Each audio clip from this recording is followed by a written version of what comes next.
William Patterson University Television. Welcome back to the desk. The MLB offseason has been hot in the month of January, with a lot of the top free agents off the board. Here to break it all down is Daniel Karp, Lamont Hampton, Matthew Jinks, and Nick Doso.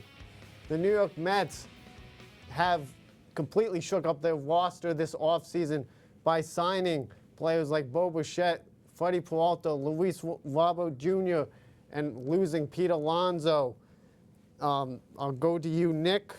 With these moves, do you think this hurt their chemistry or helped them?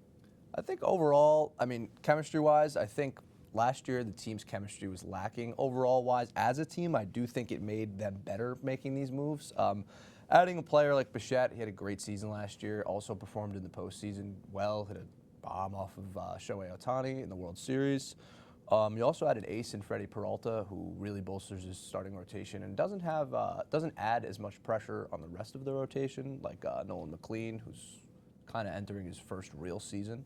So he'll wind up being your 2 or 3 instead of having to kind of be your ace in his second season in the league, which is a lot of pressure. Karp?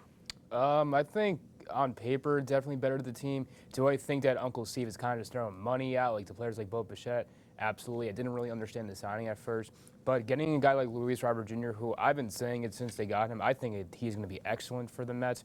Going from Chicago, where the team was bad for all those years, and kind of can be a head case at times, but I think a change of scenery for him is going to be fantastic. And like Nick said, adding Freddie Peralta, going into age 20, 29, 30, 31 seasons, I think that Freddie Peralta, if the Mets want to, sign him to call me crazy, $50 million a year for 3 years, $150 million over 3 years, because he's going into age 30, 31, 32 seasons, and you could lock him up, have him for your prime, and have a chance to go after the Dodgers. Yeah, the Mets are famous for those short-term, high AAV deals, so I wouldn't doubt it. This is one that would make sense. Yeah, at least, yeah. Jinx, I'll go to you. What is your thoughts on this Mets outlook? I think this team is much better than last year. When you have a collapse as bad as the Mets did, something has to change. They've been Metting year after year for too long. You got Freddie Peralta as a starter, Bo Bichette, Marcus Semien, Jorge Polanco for the infield. It got Luis Robert Jr. for the outfield. This lineup is so much more well-rounded than last year, and I think not many teams have more upside and potential than the Mets do right now. But on paper, they're better, but are they going to be better? They are the Mets, but I think this team is going to go from missing the playoffs to be a real contender in October the next year. Well, finish it off. You guys are all saying the right thing. They brought in the right guys. Yeah, they look nice on paper, but like you said, Jinx, the Mets are the Mets at the end of the day. Bringing in Robert Jr., 223 average base hitting, 14 home runs, 53 RBIs. Then Marcus Semien, 230 average, 62 RBIs. They have a bunch of mid-hitting, and we seen last season, outside of Soto, the top heavy hitters, it's just a bunch of midness, mid everywhere. So yeah, it looks nice on paper, it looks nice right now in February, going into February, but we'll see in September how it's going to be. Across town, the New York Yankees re-signed their guy in Cody Bellinger to a 5-year, $162 million deal last week. Matthew Jinks, break down Cody Bellinger's stats from last season. Gladly, Cody Bellinger had a great season and earned himself MVP votes. And Cody Bellinger had a batting average of .272 with 29 home runs, 98 RBIs, and an OPS of .813. Again, earning him MVP votes, and I think he's going to be a great piece for the Yankees this season, and it's great to have him back. Yeah, the Yankees seem to be running it back with a very familiar team in 2026. Mont, I'll go to you. Where else do you think the Yankees need to look to improve? Yeah, the Yankees definitely need to improve on stability all around. They struggled in the infield. They struggled with hitting last season. So with having someone like Suarez that's still available with average of .228 last season with 49 home runs, had 118 RBIs, as well as someone like Luis Arraez with .292 average and with 8 home runs and 61 RBIs, you can boost your hitting as well as boost your infield and let somebody like Bellinger move around from the first base or even third base or even the outfield, as he was so talented at doing that. And even in the pitching room, you can add someone like Max Scherzer or Justin Verlander. No. You don't want that? No. Danny, don't start. No. Don't start. No, don't start. I don't need that. I don't need the unks on the squad. Sometimes this year. a little bit of vets can help out, brother. They got Aaron Judge is reaching unk status. Giancarlo Stanton's an unk now. We don't need any more of the unks. Giancarlo Stanton is a bum. He's a bum. No. Nick, what are your thoughts on what the Yankees should do? I think the Yankees should trade for C.J. Abrams. I think Volpe's time in New York is just done. He was terrible on both sides of the ball last year. That's a bum, cool. Offensively, yeah. Yes. Volpe is a bum. But who am I to talk? But anyway, I mean, he was bad on both sides of the ball last year. Offense, defense, terrible. Just not sustainable to start in New York. He's not going to get the job done. I mean, Abrams is being shopped. He's a major upgrade, and I think he slides into your leadoff spot pretty nice instead of relying on Grisham, who's never going to do what he did last year It's again. just too much lefties. It's fine. Now Guys now play you're that playing short where they're saying porch. there's too It'll be much fine. lefties. No, who knows? Gotta love the lefties. Karp, swing over to you. I think they got to bolster their bullpen this year. On paper, it looks okay. Nothing to go right home about. David Bednar's great. Camilo Doval was a big question mark last year, but you still have a couple of guys in the free agent market who are still good, like David Robertson, who come back for his third stint, showed that even at age 40, he could still get the job done in a middle relief role. Andrew Chafin, Justin Wilson, another guy who was on the Yankees out for 2 different times, and Evan Phillips is the guy that I'm looking at, 31 years old, a 2.22 ERA in 5 years in Los Angeles. So I think that the Yankees could slide in here, be a good 7th to 8th inning guy to really bolster that bullpen and make it good when it gets to October, because the Yankees have had great bullpens in the past, but last year it was their weakness, and this year they need to upgrade the bullpen. Jinxie. I'm going to be building off a couple of you guys' points here, but I think they got to round out this infield a bit. And like Nick said, there's a problem with Volpe. You can't just keep putting Volpe in year after year and expecting him to improve, and he just hasn't. Caballero is not going to provide a solid offensive bat. I think his stint last year is not going to carry over. And Karp, I know you said you don't want any unks, but I think we got to bring back Paul Goldschmidt. He was amazing against lefties. You get a veteran in the clubhouse, and I think that add more depth in the infield. And I completely agree with the C.J. Abrams trade. I think bringing him in as shortstop would be a great move for the Yankees, and I think that would really put this lineup so much further ahead of other teams in the All American Paul League. Goldschmidt does is, I feel like at this point, just clogs up a roster spot. Yeah, but like he smashes against lefties. But you have Ben Rice and you have Cody Bellinger who could play first base, and you could bring up one of the new guys like Spencer Jones, Jason Dominguez to see what they're about. You're going to let this old guy, this old unk come in here, clog up a roster spot, and you're not even going to give a chance for the new guy to see what he could do. Well, the new guys are a big question They haven't mark. given a fair shot to Jason Dominguez at all. They've treated him like crap since he's been at 16 years old, and now Spencer Jones is 25 years old, still in AAA, mashed last year. And now you're not even going to give him a fair chance. Try to shop him on the trade market. Next year he might come in here, be bad in AAA or whatever, and then you have no trade value for him. So now you're just going to bring back Paul Goldschmidt and just clog up a roster spot. It doesn't make any sense to me. Some teams saw a significant shakeup in groups this offseason. Jinx, I'll go to you. What team improved in those positions? I think I want to give credit to the Mets infield here. And when we saw Pete Alonso go, I thought the Mets were cooked, frankly. But they got Jorge Polanco, Marcus Semien, and Bo Bichette. Have either had elite seasons or are currently elite. Marcus Semien is coming off a Gold Glove. Jorge Polanco had a great season in Seattle, and Bo Bichette avoiding injuries. I think this infield has so much more depth than last year, even without Alonso. And I think the Mets last year had a huge drop-off in their lineup after like their 4 core players. Now I feel like you can rely on those guys in the back half of the lineup, and I feel like, again, on paper, the Mets infield should greatly improve this year, and I think the performance will be higher.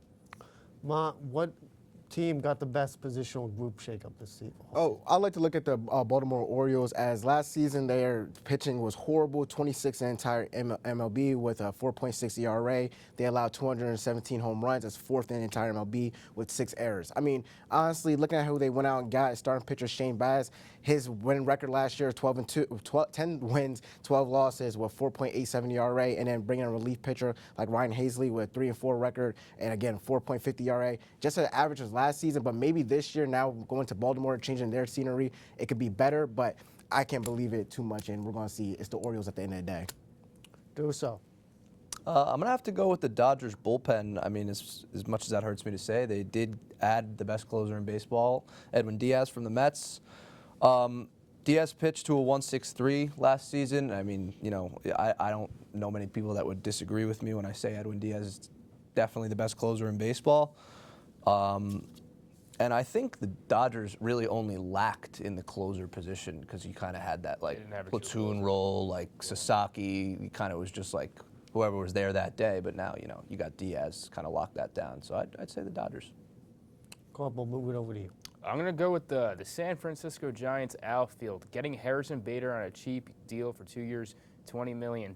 Obviously, we know exceptional fielder. And he could hit a little bit, not much. Ilya Ramos is coming back, played 157 games last year, about a 730 OPS in 157 games. And they're getting back Jung-Hoo Lee. Now he's going into year 3. A full season under Jung-Hoo Lee. Defensively, this outfield is going to be really good. On the offensive side, we know Heliot Ramos is like a mid-hitter, average at best. Jungwoo Lee can be a really good leadoff guy, get you a bunch of doubles, maybe hit an OPS around like 780, 790, and then Harrison Bader. It's a matter of whether Harrison Bader's going to hit or not, but he's going to be great in the field. So that defensively, that outfield's great. Absolutely. The free agent market this offseason has been as expensive as it's ever been. Players signing to a mega deals in the new modern age of baseball. Daniel, I'll go to you. What player do you think it was either overpaid or underpaid this offseason? I'm going to go with Kyle Tucker, and I think that he was absolutely No, he was overpaid. $60 million? Like, are you kidding me? Like, we could take a look at Kyle Tucker's career stats. He's been in the league for a couple of years now. 273 average, 147 home runs, 865 OPS with a WAR just a little bit above 27. Not bad numbers. Like, they're good numbers for a guy who's probably going to hit fifth in that lineup, which is absolutely crazy to say. But this guy does not deserve $60 million a year over a 4-year deal. I'm sorry, the Dodgers are buying their players, and it's the way the Yankees used to do it. People used to get mad, and the Dodgers are doing the same thing. But I said this back in last semester, the Dodgers are really good at attracting players to go over to their team, and that's exactly what they did to Kyle Tucker, because they're going to show him the money, and they're going to do it to anybody else. They did to Edwin Diaz.